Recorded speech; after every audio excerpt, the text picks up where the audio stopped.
Hello everyone, सभी का स्वागत है। सभी को जय श्री श्याम। उम्मीद करता हूँ कि आप सभी लोग अच्छे हैं। तो आज के इस सेशन में हम जो डिस्कस करने वाले हैं, राजस्थान का जो अपकमिंग एग्ज़ाम है सीईटी का एग्ज़ाम। सीईटी आप अच्छे से जानते हो, तैयारी कर रहे हो तो दो लेवल पे होता है। एक तो हमारे 12th लेवल पे और एक ग्रेजुएशन लेवल पे। बहुत जल्दी सुनने में आ रहा है कि 10th लेवल पे भी शुरू कर दिया जाएगा। ठीक है, ये आलोक राज जी के विचार है। अब दिक्कत ये आती है कि सीईटी के अंदर जो मैथ्स का पोर्शन है उसको वैसे मैं पूरा यूट्यूब पे फ्री पढ़ाने वाला हूँ। उससे पहले काफ़ी सारे आपके डाउट्स क्लियर होने ज़रूरी है कि इतना ज़्यादा सिलेबस है फिर कैसे कवर करें। तो मैं ये कंप्लीट आपको इस सेशन में बताने वाला हूँ। तो जिनका भी सीईटी का एग्ज़ाम है वो इस सेशन को कंटिन्यू कर सकते हैं। फर्स्ट ऑफ, जैसे ये मान लो अपन ने सीनियर सेकेंडरी यानी 12th वाले लेवल की बात कर रहे हैं, तो इसके अंदर इतने सारे विषय है जिसमें एक विषय लिखा हुआ है यहाँ पे गणित, मैथ्स, और ये 120 क्वेश्चन है 240 अंक के। तो मैं मान के चलता हूँ कि इसमें से मैथ्स के क्वेश्चन 10% से ज़्यादा तो आ नहीं सकता, लगभग 10-12% मान लो। मैक्स टू मैक्स कभी 15 होता है, लेकिन 10% यानी 10-12 क्वेश्चन ही मैथ्स के आएंगे। ओके, ये आप मान के चल सकते हो। 10-12 हो सकता है, 8-10-12 जो भी है, मतलब मैक्स टू मैक्स 12 क्वेश्चन है ये, मैक्स टू मैक्स। ठीक है, अब बात ये आती है कि मान लो इतने क्वेश्चन आते हैं तो आप मैथ्स का दो तरीके से आप पढ़ सकते हो। पहले वो बता देता हूँ। जैसे मान लो आपने चाहे 12th वाला पढ़ो या यूजी वाला, यानी यूजी वाला ग्रेजुएशन। आप जैसे मान लो स्पेसिफिक वीडियो एग्जाम पढ़ रहे हो ना, वो बात अलग है, वो अलग है। हम बात करते हैं इनकी। तो इनमें क्या है कि दो तरीके से कि आपको तो सीटी केवल क्वालिफाइंग है, तो आप एक तो ऐसे कर सकते हो, केवल केवल सीटी के लिए ही पढ़ सकते हो। और दूसरा ये कि इसमें जो सीटी के अंदर जो एग्जाम है, सीटी में एग्जाम है वो भी साथ में एग्जाम है, वो भी साथ में हो जाए। साथ में जैसे मान लो वीडियो या जो भी एग्जाम दो उनकी भी मैथ, वो भी साथ में मैथ्स आपकी क्या हो जाए, कवर हो जाए। तो ऐसा करने के लिए आपको पढ़ना पड़ेगा डिटेल में। अब आपके पास दो ऑप्शन है। अगर आप लोग चाहो कि मुझे डिटेल में पढ़ना है ताकि बाद में भी काम आ जाए, तो आप डिटेल वाले पोर्शन पे जाओगे। और किसी को ये हो कि मुझे केवल सीटी देना है, इसके हिसाब से पढ़ना है, तो आप इसे इतने बड़े सिलेबस को डिटेल में नहीं पढ़ सकते, क्योंकि you know very well detail में पढ़ने में बहुत ज़्यादा टाइम चला जाएगा, बहुत ज़्यादा। तो हम क्या करेंगे, इसको शॉर्ट फॉर्म में कवर करेंगे, शॉर्ट फॉर्म में, ताकि हमारा लगभग लगभग ठीक ठीक मान लो सिलेबस कवर हो जाए। मतलब सिलेबस तो पूरा ही कवर हो जाएगा, लेकिन ठीक ठीक क्वेश्चन ठीक हो जाए, तो अपन लगभग 70-80% एग्जाम में करने लायक हो जाए। बहुत ज्यादा गैप आ सकता है टाइम जोन में, क्योंकि यहाँ पढ़ोगे तो कितना टाइम लगेगा अभी बता देता हूँ, और यहाँ पढ़ोगे तो उसके 1/3 टाइम में भी कवर हो जाएगा। तो दो तरीके से कर सकते हैं। क्या सर इससे पढ़ने से क्वेश्चन ठीक हो जाएंगे? हाँ, इसमें नंबर ऑफ क्वेश्चन कम रखेंगे, इजी पढ़ेंगे, कि केवल सीटी के हिसाब से। आप में से किसी को अगर ये लगता है, कई स्टूडेंट्स को गलतफहमी है कि अधीनस्थ बोर्ड ने आरएसएसबी ने लेवल बढ़ा दिया, लेवल बढ़ा दिया, तो मैथ्स का तो लेवल उतना ही गिराया है। मैथ्स का लेवल तो गिराया है, सीईटी ने बहुत घटिया लेवल के क्वेश्चन दे रही है। गिराए, लेवल गिराया है, मतलब ये मान लीजिए आलोक राज जी ने मैथ्स का लेवल ही गिरा दिया। बहुत ही लो लेवल के क्वेश्चन आ रहे हैं, सीधे फॉर्मूले भी पूछ लेता है। अब यहाँ आते हैं, ये आपका रीजनिंग वाला पोर्शन है, रीजनिंग वाला, और ये भी रीजनिंग का पोर्शन है। तो रीजनिंग के जो टॉपिक्स है ऑलमोस्ट सभी स्टूडेंट्स इतने टाइम से कर रहे हैं, कर भी लेते हैं। ये टॉपिक है मैथ्स के, ये टॉपिक्स है मैथ्स के। तो ये जो टॉपिक है ये 12th वाले हैं, और ये सारे के सारे टॉपिक ग्रेजुएशन में भी है। ये सारा सिलेबस किस में भी है, आपका जो स्नातक स्तर का एग्जाम है उसमें भी, स्नातक स्तर में भी है। तो यानी कि आप स्नातक वाला पढ़ लेते हो तो 12th वाला मैथ्स का पोर्शन अपने आप कवर हो जाता है। तो मैं एक बार पहले स्नातक पे चल लेते हैं। तो जो ये स्नातक वाला है ना, इसके अंदर भी सेम कहानी है। ये एक सिलेबस है लंबा चौड़ा जिसमें गणित और रीजनिंग लिखा हुआ है। तो गणित यहाँ पे 150 क्वेश्चन है, तो मान लेते हैं वही 10 से 15 क्वेश्चन आएंगे। यहाँ पर भी लगभग 10% से ज्यादा आ नहीं सकते। ठीक है, ओके, समझ गए मेरी बात? ठीक है, क्योंकि सिलेबस बहुत ज्यादा है।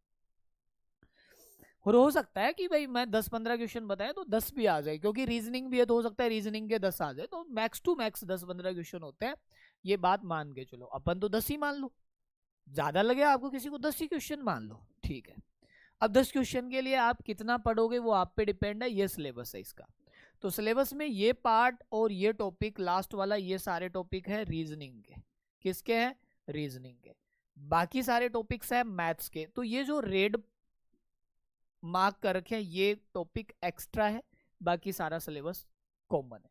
तो हम किस प्रकार से कवर करेंगे, उससे पहले मैं आपको ये भी बता देता हूं, अगर डिटेल में पढ़ो आप तो देखो वर्गमूल और घनमूल मान लो ये वाला टॉपिक्स है, आप आराम से डिटेल में पढ़ो कि किसी को लगता है बहुत ही इजी वे में पढ़ना है तो 5 क्लास मतलब 5 ओवर में कंप्लीट हो जाएगा। गुणनखंड, द्विघात समीकरण और लघु गणक ये अगर आप पढ़ते हो तो 3 3 6 7 8 मान लो, वैसे तो 2 घंटे में भी हो जाता है, 2 2 4 5 6 घंटे मान लो max to max. HCF LCM पढ़ते हो 3 घंटे मान लीजिए, आप जोड़ लेना 3, मैं यहाँ लिख देता हूँ 3 ये हो गए। आप डिटेल में देखो मिनिमम बताए हैं ये कि इतने में से कम 3 ये हो गए। औसत पढ़ते हो लगभग 5 घंटे। लाभ हानि पढ़ते हो, अभी यूट्यूब पे वीडियो आने वाला है मैराथन क्लास का, उस पर देख लेना आप। 6 घंटे लग रखे हैं, 6 घंटे तो मिनिमम से मिनिमम है। प्रतिशत 10 घंटे, साधारण ब्याज 3 घंटे, चक्रवर्ती ब्याज 6 घंटे, अनुपात समानुपात रेशियो एज करके लगभग ना करता 8-9 घंटे, 8-9 से 10 घंटे। समय, चाल, दूरी, TDS इन दोनों को करते हो तो आप 5-5 दोनों के मान लो 5-5 10। रोज ट्रेन वाले में ज्यादा भी लग जाता है, फिर भी अपन ने 5-5 मान लिया। एक बिंदु पर बनने वाले कोण या त्रिभुज की सर्वांग समता वाला ये 5 घंटे, क्योंकि केवल आपके ट्राइंगल ही है सर्वांग समता वाला, 5 घंटे ये मान लो।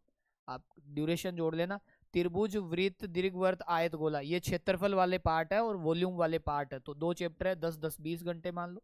त्रिकोणमिति के अनुपात, ऊंचाई दूरी, ऊंचाई दूरी को आप 3 घंटे की क्लास या 2-3 घंटे मान लो, और ट्रिग्नोमेट्री को मान लो आप 7 घंटे, 7-3 10। केंद्रीय प्रवृत्ति के माप, माध्यिका वाले बहुलक मान लो आप 4 से 5 घंटे मान लो, ठीक है। ये आपका गोला, बेलन, शंकु, आयतन ये क्षेत्रफल था यहाँ पे, तो चलो यहाँ पे 10 लिख दिए थे तो 10 नीचे लिख दो, 10 घंटे इसके मान लो, ठीक है। अब आंकड़ों का पाई चार्ट वाले 4 घंटे का ये मान लो। तो ये मिनिमम ड्यूरेशन है। कोई स्टूडेंट ये सोचे कि मुझे तो डिटेल में पढ़ना है ताकि मेरे सारे एग्जाम्स में, सभी एग्जाम्स में काम आए, तो आपको कम से कम इतना पढ़ना पड़ेगा। देखो ये मिनिमम पढ़ना पड़ेगा सारे एग्जाम में काम के लिए। फिर आपको लगता है नहीं सर मेरे पास इतना टाइम नहीं है कि मैं इसे इतना टाइम दूं, कितने घंटे हो जाते हैं? 20 घंटे, 30 घंटे, 40, 50, 60 और 60, 70, 80 और 90, 100, 110 घंटे लगभग डिटेल में पढ़ोगे तो मिनिमम से मिनिमम भी करता कितने घंटे हो गए? 110 घंटे। अब आप एक बात दो, 110 घंटे 10 क्वेश्चन के लिए पढ़ोगे और उसमें से कईयों की मैथ्स एडवांस मैथ्स है। एडवांस मैथ्स के कितने टॉपिक है? ये एडवांस का है, दोनों में बता देता हूँ जो किसी को लगता हो। ये टॉपिक एडवांस मैथ्स का है, ये टॉपिक एडवांस मैथ्स का है, 2 टॉपिक तो एडवांस मैथ्स के। इसको मेंसुरेशन 2D बोलते हैं, इसको मेंसुरेशन 3D बोलते हैं। यहाँ पे ये वाला टॉपिक एडवांस का है, ये वाला टॉपिक एडवांस का है, ये वाला एडवांस का है, ये वाला एडवांस का है और ये वाला एडवांस का, तो एडवांस के टॉपिक है। यानी कहने का मतलब अगर हम इनको देखें, ध्यान से देखें, तो कुछ टॉपिक ऐसे हैं जो कॉमन है, देखोगे ध्यान से आराम से। तो हम क्या करेंगे, मैराथन फॉर्म में क्लास लेंगे ताकि शॉर्ट फॉर्म में रिवाइज हो सके सारा कुछ, और वो सारी क्लासें यूट्यूब पे आएगी, तो यूट्यूब को आप अपने हिसाब से देख लेना, जरूरत है तो सब्सक्राइब कर लेना, वरना कोई बात नहीं। हाँ, अब अपन आते हैं कि कौन कौन सी क्लास को अपन एक साथ लेंगे। जैसे ये 2 टॉपिक कॉमन है, तो इन 2 टॉपिक से अपन कोशिश करेंगे 2 मैराथन बन जाए। कैसे? एक ले लेंगे प्रतिशत, साधारण ब्याज, चक्रवर्ती ब्याज, लाभ हानि, अनुपात समानुपात, फिर बचा औसत, समय, दूरी, चाल, HCF LCM। तो यहाँ से 2 क्लास लेंगे और कोशिश ये रहेगी 2 मैराथन, 2 महामैराथन। एक मैराथन कितने घंटे की मान के चलूं मैं? 2 मैराथन जो कॉमन टॉपिक, पहले वो लेंगे जो यहाँ पे कॉमन है, ठीक है ना। क्योंकि आप ये देखोगे कि ये कुछ टॉपिक ऐसे हैं जो CT 12th में है लेकिन ग्रेजुएशन में नहीं, 12th में नहीं है, ग्रेजुएशन में है, 12th में नहीं है और ग्रेजुएशन में है। तो हमें पता चला कि ये 2 मैराथन तो ये ले लेंगे, ठीक है सर। अब एक आती है ये वाली 2D और ये 3D और ये DI। तो अपन एक काम करेंगे, इन 3 टॉपिक की एक मैराथन और ले लेंगे। मैराथन 3 नंबर, मैराथन 2 क्लास और एक मैराथन यहाँ से हो गई, एक महामैराथन। तो ये मैं ऐसे कोशिश करूंगा कि जो भी मैराथन होना, मतलब मैक्स टू मैक्स, मान लो जैसे मैंने यही मैराथन ले लिया आपके, चलो ठीक है, तो ये टॉपिक, कई टॉपिक 1 घंटे में हो जाएंगे, कई 1.5 में हो जाएंगे, कई 2 में हो जाएंगे। तो कोशिश ये रहेगी कि इन सबको मैं कराने के बाद 8-10 घंटे में, मतलब कोई 5 घंटे 6 घंटे, मतलब 10 घंटे से ज्यादा जाएगी नहीं। ठीक है, अब जैसे HCF LCM मैं 1 घंटे में पढ़ा दूंगा, औसत 2 में, आधा ही कर लो, 2 में पढ़ा दूंगा, लाभ हानि 3 में पढ़ा देंगे, साधारण ब्याज 2-3 घंटे में पढ़ा देंगे, सॉरी परसेंटेज 3 घंटे में पढ़ा देंगे, साधारण ब्याज 1 घंटे में पढ़ा देंगे, चक्रवर्ती ब्याज 2-3 घंटे में पढ़ा देंगे, अनुपात समानुपात भी 2-3 घंटे में। तो ऐसे करके पता चलेगा, जैसे समय दूरी चाल 1 घंटे में पढ़ा दूंगा और टाइम डिस्टेंस स्पीड भी 1-1.5 घंटे में पढ़ा दूंगा, तो ये टॉपिक तो 3 घंटे में करा दूंगा 10 वाले। तो लगभग ये मान के चलो कि 7-8 घंटे की हो वैसे महामैराथन लेंगे। अब ये बच्चे 2D और 3D, 2D और 3D के फॉर्मूले याद कराऊंगा, 1-1 घंटे में फॉर्मूले हो जाएंगे, और फिर 2-2 घंटे के कुछ क्वेश्चन करा दूंगा, तो 5-6 घंटे के, और 1 आधे घंटे में DI करा दूंगा, तो 7-8 घंटे में। मतलब हम समय को बहुत ज्यादा कम कर लें। फिर डाउट रहता है क्या सर ये करने के बाद एग्जाम में क्वेश्चन हो जाएंगे? हाँ हो जाएंगे।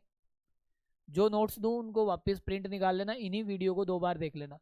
आप अगर केवल सीटी ही फिलहाल, और पहले सीटी पे ही फोकस करना चाहिए, आप इधर 100 घंटे पढ़ोगे, 110 घंटे पढ़ोगे, इससे अच्छा यहाँ पे मैं आपको केवल 30, मान लो 30 घंटे में पढ़ा दूंगा, 30 घंटे में पढ़ा दूंगा, इसे 3 बार देख लेना, 3 बार देख लेना, आप उससे ज्यादा क्वेश्चन यहाँ कर पाओगे। 10 में से 8, 7, 8 सबके सही हो जाएंगे, और बहुत इजी वे में पढ़ा दूंगा। अब ये तो हो गई 2 में 3 मैराथन। अब बचे हुए टॉपिक्स की अपन 1 मैराथन और ले लेंगे। बचे हुए टॉपिक कौन कौन है? जैसे ये 2 टॉपिक्स है और ये वाला टॉपिक है। हाँ, अब देखो बचे हुए टॉपिक में इन सब टॉपिक की 1 मैराथन ले लेंगे, 1 महामैराथन, और इन 3 टॉपिक की 1 महामैराथन ले लेंगे। ठीक है, तो 5 महामैराथन में पूरा हो जाएगा।